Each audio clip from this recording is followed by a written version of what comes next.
Hey there guys, I hope you're having a great day, and I'm real excited because I finally got my first Daima figure from the Figuarts line. Now overall this figure is like one step forward and two steps backwards type of deal. I am extremely happy with the figure and I'm looking forward to buying the rest of the Daima ones as I will be getting all of them except for like the minis. And as you can see, this is Goku from Dragon Ball Daima, and what I really love about this figure is that they've already made some major improvements in the articulation, specifically with the legs. However, they still found a way to mess it up unfortunately, and I'll explain that in a little bit.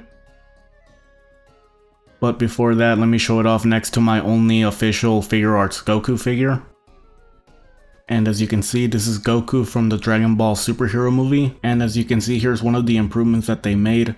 The upper half of the outfit is actually a separate piece, a very soft material, soft plastic to be specific, but unfortunately you cannot remove it completely because it still has the orange bits on the shoulders attached. So if you wanted to display your Goku without the orange gi, you cannot do it as the orange bits on the shoulders, not to mention the belt is designed to go over the skirt. And yes, I know it's not actually a skirt, but that's how it functions in toy form.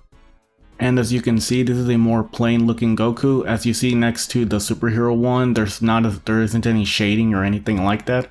However, personally, I prefer the Dynamo one as I do like the brighter colors, not to mention the more natural skin tone. The skin tone on the superhero figure looks more like it belongs with Goku Black or Turles, to be honest.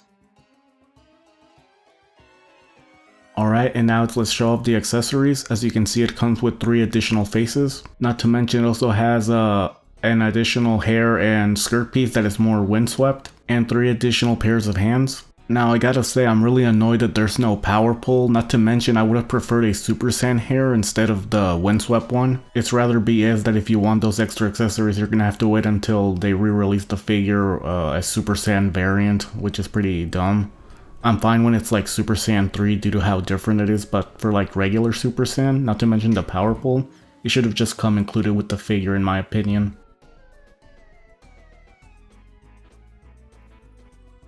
And as you can see, here's what the figure comes with by default. Just a pair of fists, not to mention the regular hair and faceplate. And as you can see, there are no symbols on the outfit, neither in the front or the back.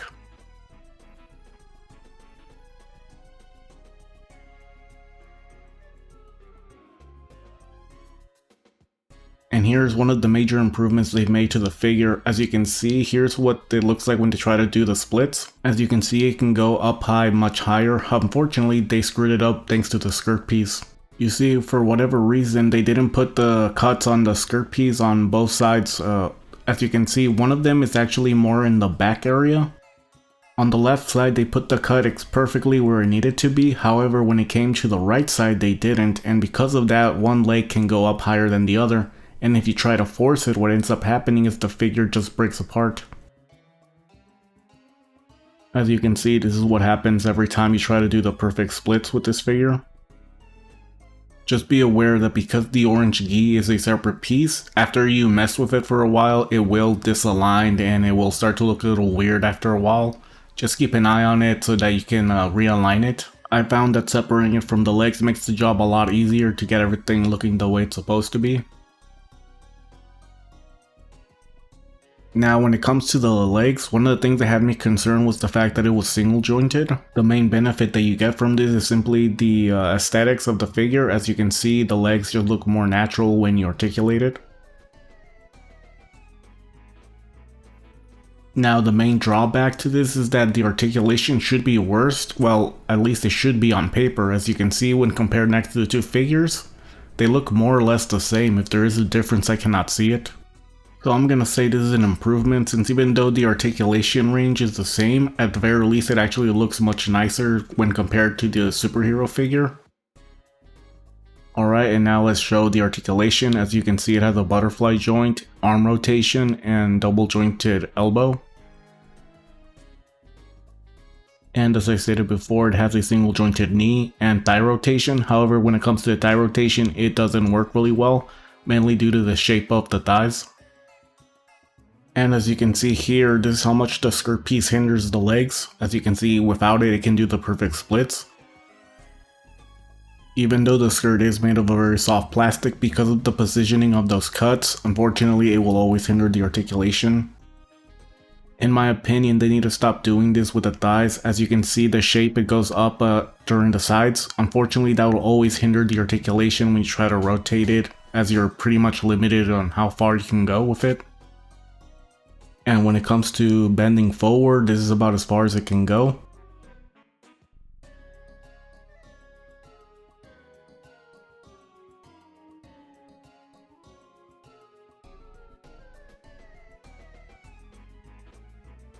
Now, it actually can go much further, however, when you try to force it, that's when the figure starts to fall apart. Honestly, those pins should have been in a different location. They should have been in like the front and back area.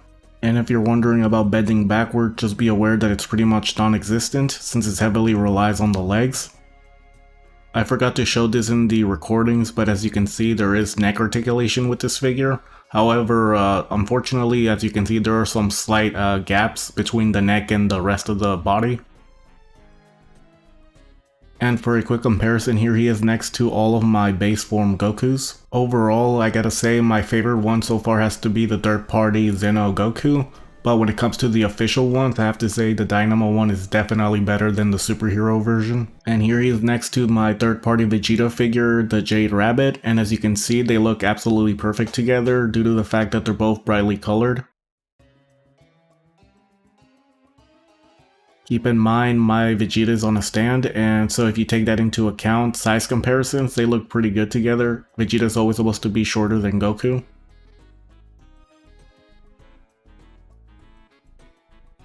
As I stated before, this figure has made some major improvements, but there's also some questionable decisions that they really need to fix. Honestly, even though I don't have like every Goku that's ever been made, based on what I've seen, I have to say this is probably like one of the best Goku's figure arts that's ever made. Anyway guys, now it's time for the size comparisons.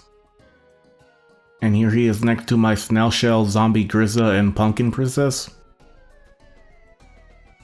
My Jedi Toy Street Fighter Cammy and Guile. My Mafex Marvel Gwenpool and DC Batman Hush. And lastly, my third party Zeno Vegeta and Zeno Goku.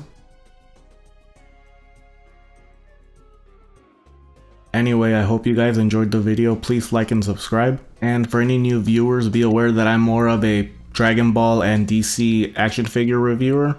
And maybe Power Rangers if we ever get another 6-inch toy line. Not to mention anime girl figures, especially the ones that are the more fan servicey kind. Anyway, I'll see you guys next time and hope you guys have a great day. Later.